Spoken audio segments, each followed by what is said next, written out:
जी हाँ, खंडवा शहर की एक मात्र पेंट की दुकान जो है भारत सरकार द्वारा ISO प्रमाणित, जहां आप पाएंगे एशियन पेंट्स और ड्यूलेक्स पेंट्स की सारी रेंज और भारतीय रेलवे में लगने वाला एपॉक्सी पेंट्स। साथ ही हमारे यहाँ वाटरप्रूफिंग केमिकल की सारी रेंज उपलब्ध है और मकान में लगने वाले दीमक का काम भी किया जाता है। अधिक जानकारी के लिए संपर्क करें राजा पेंट्स, बॉम्बे बाजार, खंडवा।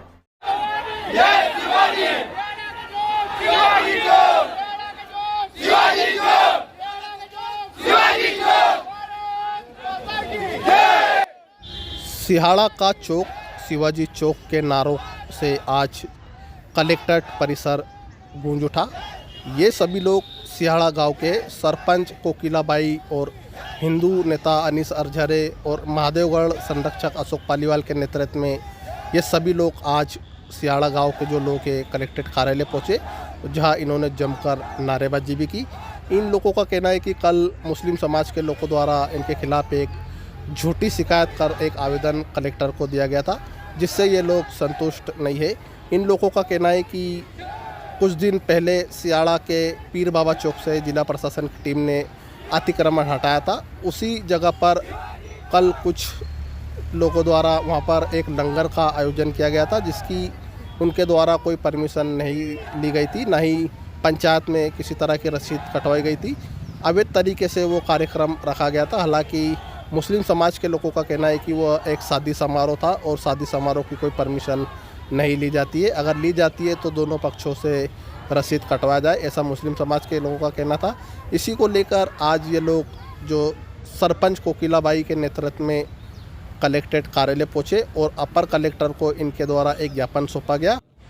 इस मामले में गांव की सरपंच कोकिलाबाई ने जानकारी देते हुए बताया कि उन्हें गांव के कुछ युवकों उन्हें धमकी दे रहे और गांव के युवकों को भी जान से मारने की धमकी दी जा रही है। इसी मांग को लेकर इन लोगों ने आज आप देख सकते हैं कि अपर कलेक्टर काशीराम बड़ोलो को इनके द्वारा एक ज्ञापन सौंपा गया।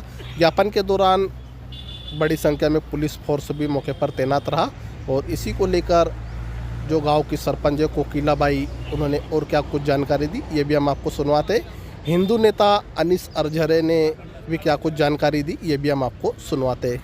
ये बताओ कौन से गांव से आए तुम लोग, क्या समस्या लेके आए थे? अरे आईडी तो लगाने रही, लगाओ भाई, लगाओ मालिक।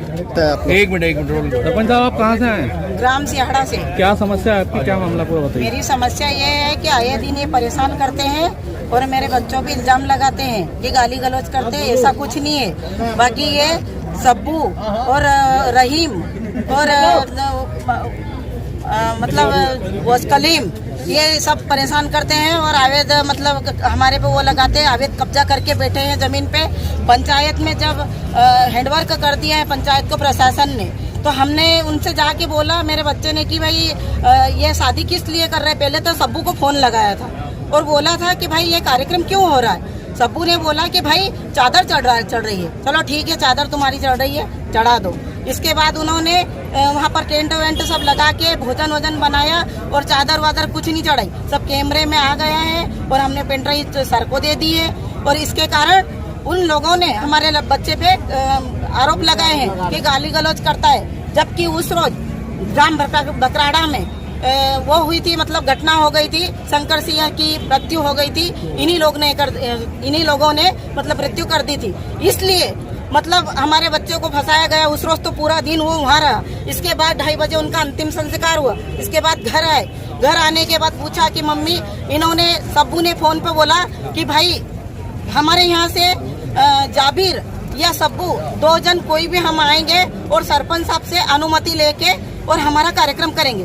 बोले ठीक है। ऐसा करके वो बकराड़ा चलेगा। वहाँ से आया 2-2:30 बजे 3 बजे के करीबन में। फिर बोला उसने कि मम्मी कोई आया था। मैंने बोला कि नहीं भाई कोई नहीं आया। फिर सब हम कंप्लेंट करने गए और थाने में जाके उनकी शिकायत करी। जिसने शादी करी है उसका नाम दर्ज करवाया और हमने उनकी कंप्लेंट की। आज यहाँ क्यों आना पड़ा आपको, इतनी संख्या में क्यों आए? आज इसलिए ये संख्या में आए हैं कि लोग हमारे पे आरोप लगा रहे और जो खंडवा के काजी साहब है वो माहौल फैला रहे हैं। हपला धपला का यहाँ पर प्रकरण रख के और माहौल फैला रहे हैं कि मतलब दंगा करवाए गाँव में और लड़ाई झगड़े करवाए और उनको पनाह दे रहे हैं कि मतलब तुम लोग ऐसे करें। और उसने कलीम ने क्या बोला था कि यहाँ पर हम हथियार उठाने के लिए भी तैयार है। तो हथियार उठाने के लिए तैयार है तो प्रशासन काहे के लिए बैठा है? प्रशासन इसीलिए बैठा है। हम तो बोलते हैं कि भाई प्रशासन के खिलाफ हम नहीं जाएंगे। आप लोग को जाना है तो आप जा सकते हो, आपकी जैसी मर्जी। अब जनता जो भी निर्णय करे प्रशासन वो हमको मंजूर क्या है। चाहते हो आप? हम चाहते हैं कि हमको न्याय मिले, सही न्याय मिले हमको।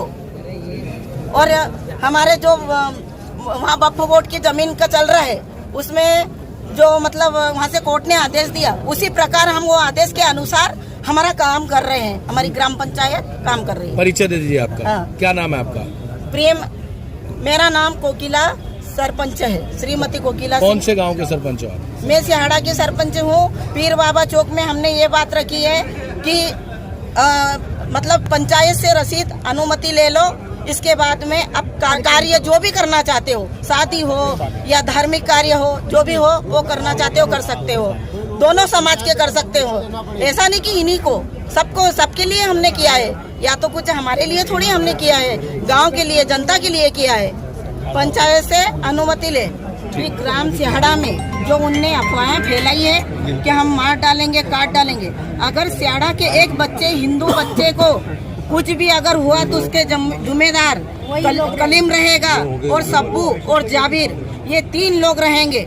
मेरे बच्चों को और मतलब सबको कभी आज भी आ गई तो मेरे भारतीय जितने भी बच्चे हैं सनातनी, इनको अगर कभी थोड़ी सी खरोच भी आ गई तो फिर वो समझ ले कि क्या होगा। क्या कारण यह है कि पूरे देश में जो अराजकता फैलाई जा रही है कट्टरपंथियों के द्वारा, उसी का एक उदाहरण खंडवा में भी पिछले कुछ दिनों से देखने को मिल रहा है।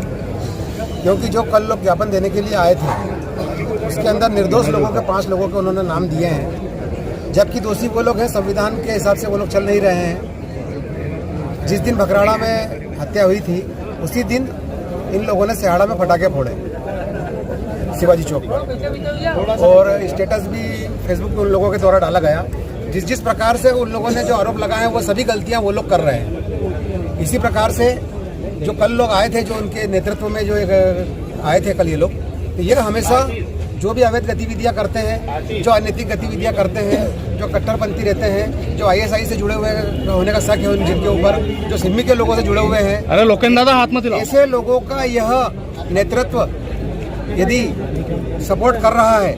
और हमने जो आज पेन ड्राइव दी है, 8 तरह की बाइट हमने प्रशासन को दी है, जिसके अंदर प्रशासन को खुली चुनौती उन्होंने दी है और हिंदुओं को भी चुनौती देते हैं वो। तो इस प्रकार से आक्रामक भाषण यदि वो देते हैं तो उनके ऊपर देशद्रोह का केस बिल्कुल बनना चाहिए। प्रशासन ने 8 बार तक यदि गलती करी है, कल एक बार और उन्होंने गलती करी है कि हम पूरा जिला इकट्ठा करेंगे और हम पूरा नेतृत्व बताएंगे, तो इस प्रकार की चुनौतियां न तो हिंदू समाज सहन करेगा और न ही मेरे ख्याल से प्रशासन ने सहन करना चाहिए। जनप्रतिनिधियों का भी वो लोग मजाक उड़ा रहे हैं, जनप्रतिनिधियों पर भी वो गलत जानकारियां प्रेषित कर रहे हैं, जबकि हमारे जनप्रतिनिधि बहुत ही अच्छे हैं। हमारे सभी जनप्रतिनिधियों ने संविधान के हिसाब से ही महाराणा प्रताप का और शिवाजी महाराज की मूर्ति का अनावरण किया था। इस प्रकार की यदि अवैध गतिविधियों में यदि इस प्रकार के संलिप्त यदि होते हैं तो हम जो आज पत्र दे रहे हैं कोकिला बहन के माध्यम से, और 5 गाँव के सरपंच और उसमें दस्तखत करे हुए हैं, सभी पर कानूनन कार्रवाई होना चाहिए। ये विवाद की जड़ क्या है असल? विवाद की जड़ तो कुछ है ही नहीं, वो लोग अतिक्रमण कर रहे हैं, अतिक्रमण प्रशासन हटा रहा है। विवाद की जड़ बस यही है। मैं कह रहा हूँ प्रशासन को, यदि वहाँ का सरपंच बोल रहे हैं, वहाँ का सचिव बोल रहा है कि आप रोज 365 दिन वहाँ पे आपकी धार्मिक आयोजन और सब करो, हमको कोई दिक्कत नहीं है, बाकी आपको उसकी रसीद बनाना पड़ेगी। रसीद बनाकर यदि वो करते हैं कोई प्रॉब्लम नहीं है। कोर्ट का आदेश भी नहीं मान रहे हैं। यहाँ पर पुलिस अधिकारियों को नाम सहित चुनौती दे रहे हैं, जनप्रतिनिधियों को चुनौती दे रहे हैं। यदि शिवाजी महाराज की प्रतिमा यदि लगी थी तो हमारे यहाँ नारा लगता है जय भवानी जय शिवाजी। भवानी का मतलब हमारे यहाँ शस्त्र होता है। तो शस्त्र यदि हमने शिवाजी महाराज को चढ़ाए हैं तो वह हमारा धार्मिक रीति रिवाज था। धार्मिक रीति रिवाज के अनुसार हम लोग यदि शास्त्र की पूजा करते हैं तो शस्त्र की पूजा भी करते हैं, हम देवता की पूजा भी करते हैं, हम पशुओं की पूजा भी करते हैं, हम वृक्षों की पूजा भी करते हैं। हम तो शांतिप्रिय तरीके से पूरा संविधान के हिसाब से कार्य कर रहे थे।